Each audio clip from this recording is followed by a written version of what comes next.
자, 9월 4일 토요일입니다. 갈라디아서 2장 11절로 21절 말씀. 게바가 안디옥에 이르렀을 때 책망받을 일이 있기로 내가 그를 대면하여 책망하였노라. 야고보에게서 온 어떤 이들이 이르기 전에 게바가 이방인과 함께 먹다가 그들이 오매 그가 할례자들을 두려워하여 떠나 물러가매 남은 유대인들도 그와 같이 외식함으로 바나바도 그들의 외식에 유혹되었느니라. 그러므로 나는 그들이 복음의 진리를 따라 바르게 행하지 아니함을 보고 모든 자 앞에서 게바에게 이르되 내가 유대인으로서 이방인을 따르고 유대인답게 살지 아니하면서 어찌하여 억지로 이방인을 유대인답게 살게 하려느냐 하였노라. 우리는 본래 유대인이요 이방 죄인이 아니로되 사람이 의롭게 되는 것은 율법의 행위로 말미암음이 아니요 오직 예수 그리스도를 믿음으로 말미암는 줄 알므로 우리도 그리스도 예수를 믿나니 이는 우리가 율법의 행위로서가 아니고 그리스도를 믿음으로써 의롭다 함을 얻으려 함이라. 율법의 행위로서는 의롭다 함을 얻을 육체가 없느니라. 만일 우리가 그리스도 안에서 의롭게 되려 하다가 죄인으로 드러나면 그리스도께서 죄를 짓게 하는 자냐? 결코 그럴 수 없느니라. 만일 내가 헐었던 것을 다시 세우면 내가 나를 범법한 자로 만드는 것이라. 내가 율법으로 말미암아 율법에 대하여 죽었나니 이는 하나님에 대하여 살려 함이라. 내가 그리스도와 함께 십자가에 못 박혔느니 그런즉 이제는 내가 산 것이 아니요 오직 내 안에 그리스도께서 사시는 것이라. 이제 내가 육체 가운데 사는 것은 나를 사랑하사 나를 위하여 자기 자신을 버리신 하나님의 아들을 믿는 믿음 안에서 사는 것이라. 내가 하나님의 은혜를 패하지 아니하노니 만일 의롭게 되는 것이 율법으로 말미암으면 그리스도께서 헛되이 죽으셨느니라. 믿음으로 의롭다함을 얻는 복음.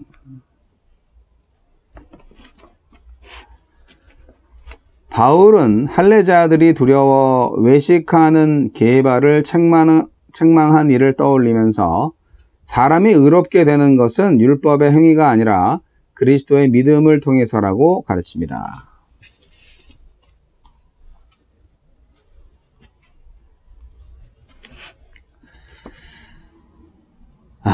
네. 우리에게 주시는 교훈은 무엇입니까? 베드로는 안디옥에서 무할례자인 이방인 성도들과 식사하다가 할례를 주장하는 자들이 예루살렘 교회에서 왔다는 소식을 듣고 급히 자리를 떴습니다. 평소 베드로와 다른 모습이죠. 베드로의 소신과 완전히 다른 처신이기에 바울은 이를 외식으로 간주해서 면전에서 책망했습니다.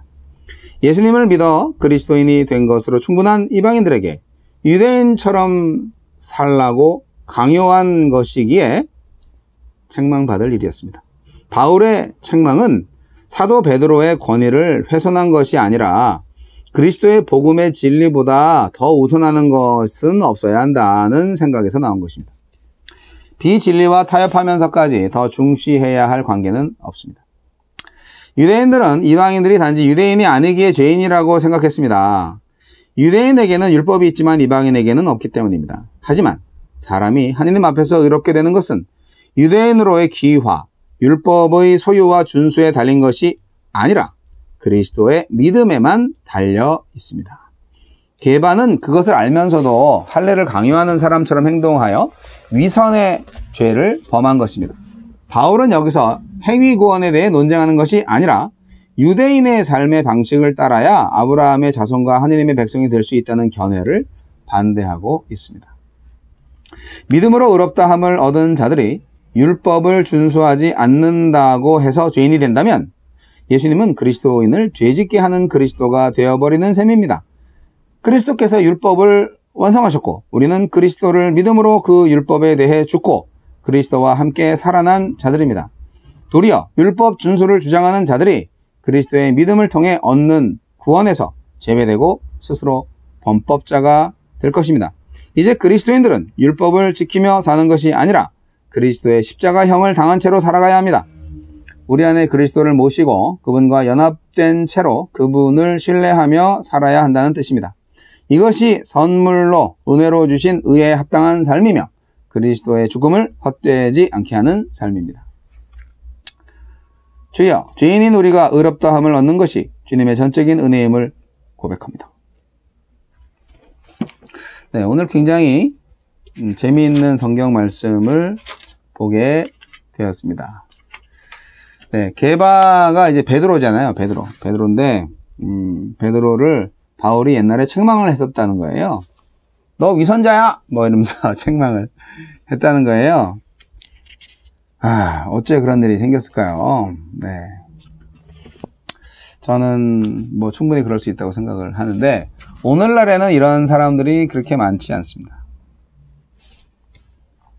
그게 이제, 인간관계일 수 있고요. 어찌 보면은 뭐, 굳이 뭐 저 목사님하고 내가 관계가 나빠질 이유가 있냐, 뭐 그렇게 할 수도 있어요. 근데 어쨌든 바울 사도는 상당히 그 복음에 목숨 건 사람이고, 복음 외에는 아무것도 없다. 복음 안에 있으면 언제든지 존중받을 수 있고 동역자로 지낼 수 있지만, 복음과 약간 좀 떨어진 그런 일에 있는 사람들과의 관계는 아주 명확하게 구분했다 하는 것을 볼 수가 있죠. 그래서 저는 바울 사도가 참 그런 차원에서 좀 훌륭하다 생각이 듭니다. 이제 그 갈라디아서 2장이 뭐 다 중요하지만 굉장히 중요한 내용들이 많이 포함되어 있습니다. 바울의 사도권과 이신칭의, 이신득이라는 거, 믿음으로 그렇게 된다는 그것이 명확하게 표현되어 있는 것이죠. 그래서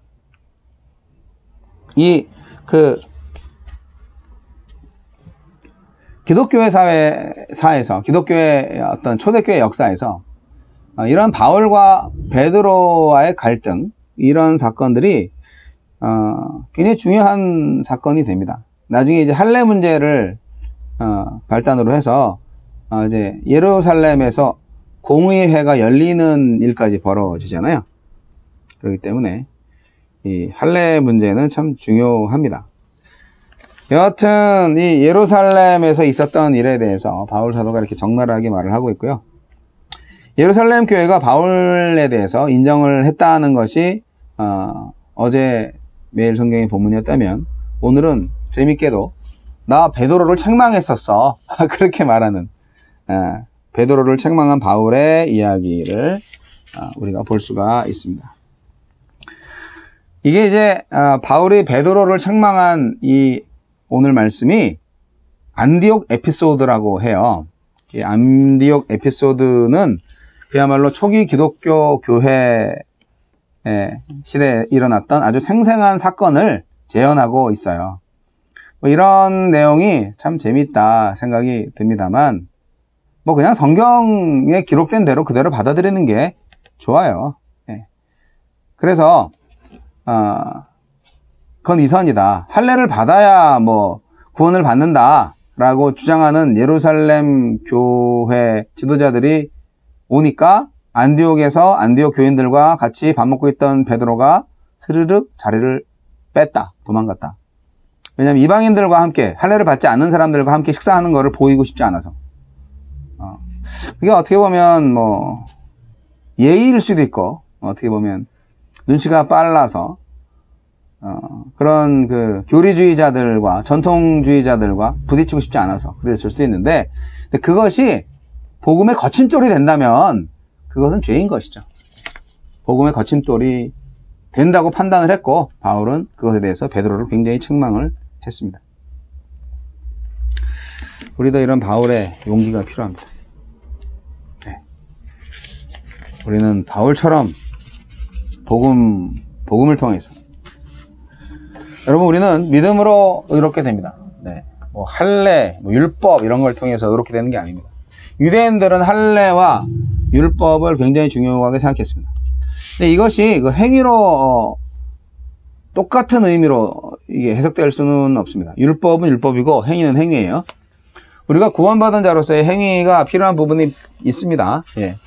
그 야고보가 행위 없는 믿음은 죽은 믿음이라고 했기 때문에 그 행위가 포함되는 믿음과 여기서 말하는 믿음, 요거를 잘 생각을 해 주셔야 됩니다.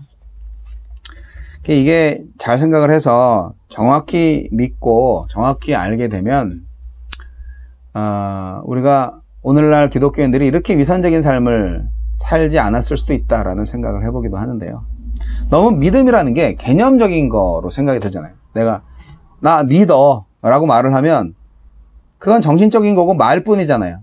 근데 그 믿는다는 것이 행동으로 보여지는 것은 사실 당연한 건데, 왜냐하면 나의 말이 진실일 때, 근데 행동으로 보여지지 않으면 나의 말이 거짓이 되잖아요. 그러니까 이 말과 행동은요 결국 하나인 거예요. 진실하지 않은 말은 말이 아니니까요. 그렇죠? 그렇기 때문에 사실 우리가 믿음이라고 말하는 것은 내가 순종하겠다 라고 말하는 그대로 우리의 행위를 보여주는 것까지 전제로 하는 것입니다. 만약에 우리가 행위로 보여주지 않았다면 그때 내가 고백한 거, 내가 약속한 거, 내가 다짐한 거 그거 거짓말이야. 뭐 그렇게 얘기하는 거죠. 예. 그렇습니다. 근데 우리는 교회에서 이제 거짓말을 떡 먹듯이 하고 있죠. 삶은 그렇게 안 살면서 서로 사랑합시다. 합시다까지는 뭐 그냥 사랑합니다. 정말 사랑하냐고요.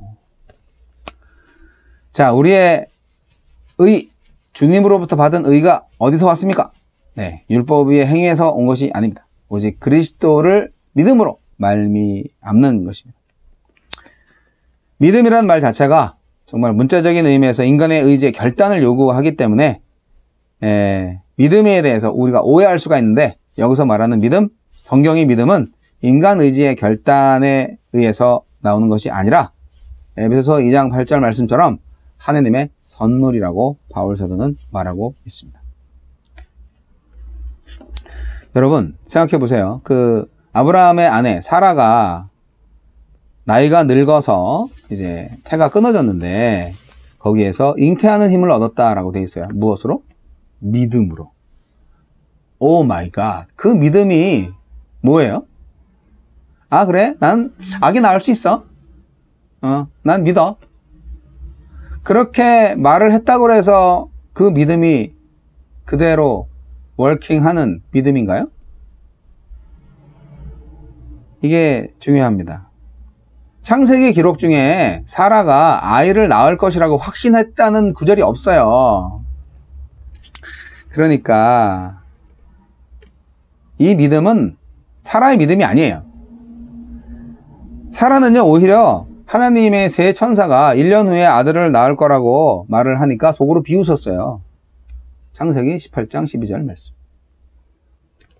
그러면 히브리서 저자가 이렇게 사라를 믿음으로 이삭을 낳았다라고 말을 하는 거예요. 도대체 왜 그래요? 예, 이거는 믿음이 인간 의지의 결단과 관계없는 믿음을 말하는 거를 의미하는 것입니다.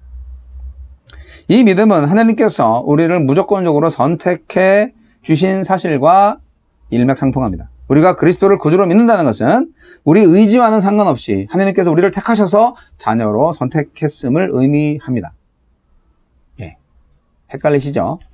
그러나 이것이 믿음입니다.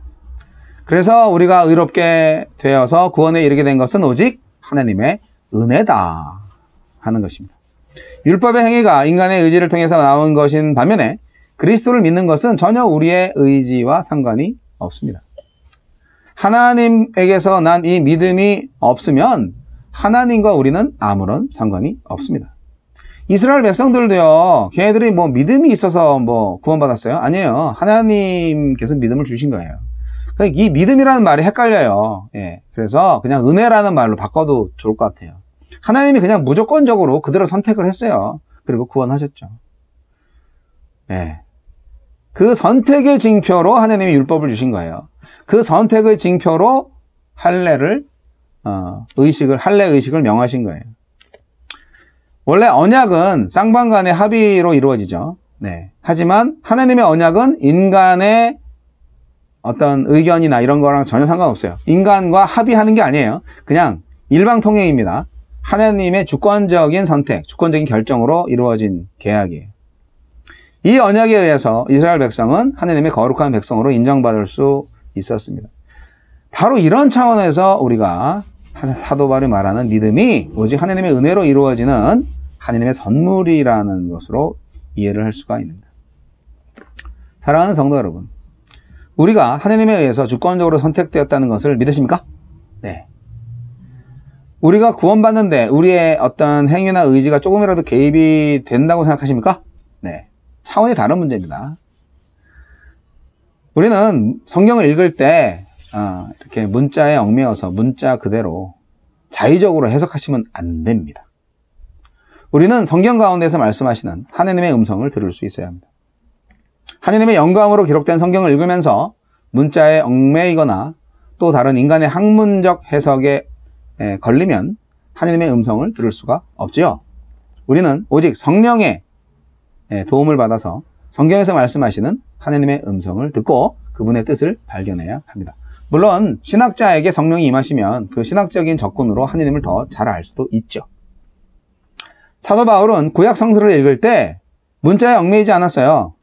그래서 구약을 통해서 하느님의 놀라운 계획과 섭리를 발견할 수가 있었습니다. 그래서 그가 다른 바리새인들처럼 구약을 읽을 때 문자에 얽매였을 때는 예수님을 믿는 성도들을 막 찾아내서 죽이기에 혈안이 됐지만 이제 영적인 해안이 열려가지고 성령이 임하셔가지고 바울이 성경을 다시 해석을 하니까 하느님이 나를 선택하셨구나 이거 깨달은 거예요. 율법은 아무것도 구원을 줄 수는 없구나. 율법은 단지 죄를 깨닫게 해주는 거구나. 그래서 바울은 율법주의적인 자세를 버리고 완벽한 신앙의 성장을 이룰 수 있었던 것입니다. 우리도 그래야 합니다. 믿음으로 의롭다 함을 얻는 복음 앞에서 우리가 주님 앞에 주님의 은혜에 대해 감사와 찬양으로 우리의 인생을 채워가시기 바랍니다.